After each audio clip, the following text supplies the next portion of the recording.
Bismillah wa salatu wa salam ala rasulillah wa ala alihi wa ashabihi ajma'in. Amma ba'd. Mes très chers frères et mes très chères sœurs en la foi, c'est avec un très grand plaisir que je vous retrouve aujourd'hui afin que nous puissions discuter ensemble d'un sujet lié à notre belle et noble religion qu'est l'islam. En effet, il s'agit pour nous de parler aujourd'hui de la prière du vendredi, mais également de la prière en groupe à la mosquée. Alors, comme vous le savez, la prière constitue, après l'attestation de foi, constitue le deuxième pilier de l'islam. Et c'est selon donc cette prière et sa validité que le reste des œuvres de l'individu sera ou non validé au jour du jugement dernier. Ainsi, le hadith, donc dans le hadith du prophète sallam, il a été dit que la prière sera la première chose qui sera justement évaluée au jour du jugement dernier. Et l'évaluation donc des autres œuvres du serviteur sera étroitement liée à celle de ces prières obligatoires et surérogatoires accomplies. Alors, parmi les versets qui font ressortir le caractère justement obligatoire de la prière, figure celui-ci que l'on trouve donc dans la sourate numéro 4, dans le verset 103. Quand vous accomplissez la salah, donc la prière, invoquez le nom d'Allah, debout, assis ou couché sur vos côtés. Puis lorsque vous êtes en sécurité, accomplissez la salat normalement, car la salat, la prière, demeure pour les croyants une prescription à des temps déterminés. Ainsi, le caractère unique de la prière s'est manifesté à travers ce verset. Et la dimension communautaire justement de la prière est également quelque chose de très important qu'il s'agit pour nous de prendre en considération. Puisque les hadiths justement qui incitent le fidèle à accomplir la prière en groupe sont très nombreux et figurent parmi ceux-ci le hadith suivant, lorsque le prophète sallam a dit, dans un hadith rapporté par Al-Bukhari et Muslim, la prière en groupe dépasse en mérite la prière individuelle de 27 degrés. Mais nous devons également savoir que la prière en groupe va permettre justement d'élever le degré du serviteur et d'expier ses fautes et ses péchés. Ainsi, le prophète sallam a dit, en parlant de la prière, donc de manière générale, lorsqu'il fait donc l'individu soigneusement ses ablutions et se rend à la mosquée uniquement pour y prier, de tous les pas qu'il fait, l'un l'élève d'un degré, et l'autre le décharge d'un péché.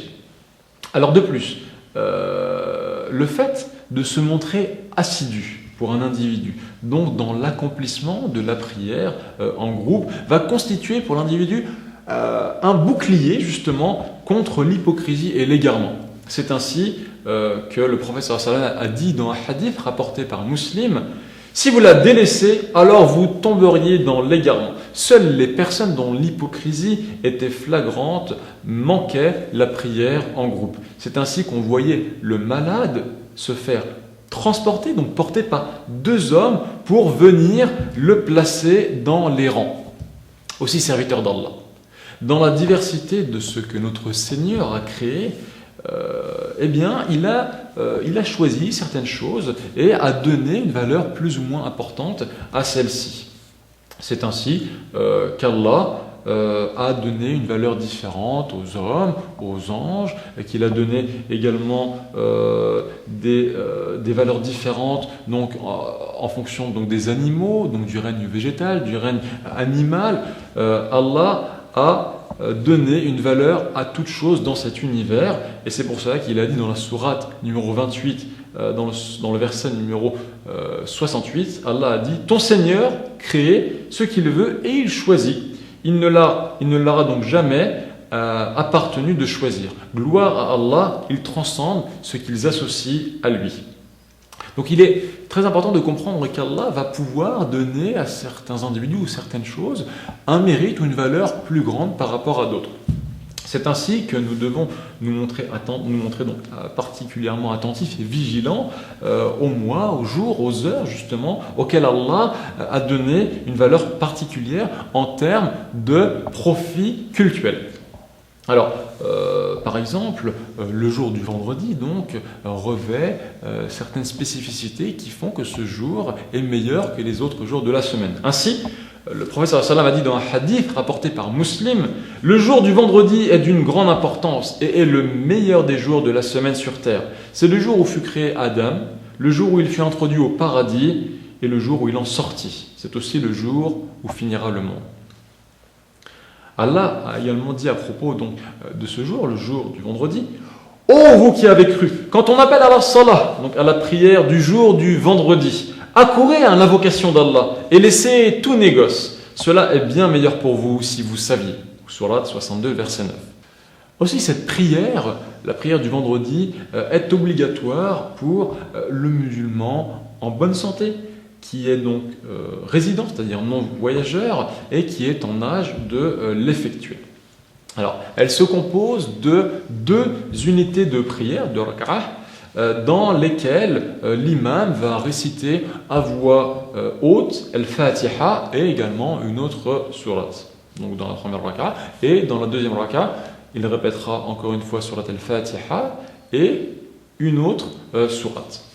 Alors toutefois, avant l'accomplissement donc, de ces 2 unités de prière, eh bien, l'imam prononcera obligatoirement en position donc, debout un sermon en 2 parties entrecoupées par une légère pause. Alors il est souhaitable que le sermon ne soit pas d'une longueur qui accable justement les fidèles et il est recommandé de faire en sorte que la deuxième partie de celui-ci soit plus courte que la première partie. Alors, lors de ce sermon, donc du vendredi, eh bien l'imam va prononcer la louange à Allah, proclamer la louange à Allah et prier sur le prophète sallam et prodiguer des exhortations à la crainte d'Allah. Il va justement orienter les fidèles sur différentes questions ou problématiques qui pourraient les toucher dans leur vie.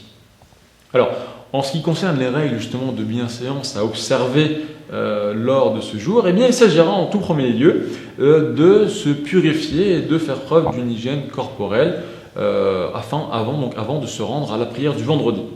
C'est pour cela qu'il est fortement recommandé de procéder à ce qu'on appelle le ghusl, donc qui est les grandes ablutions, le grand lavage.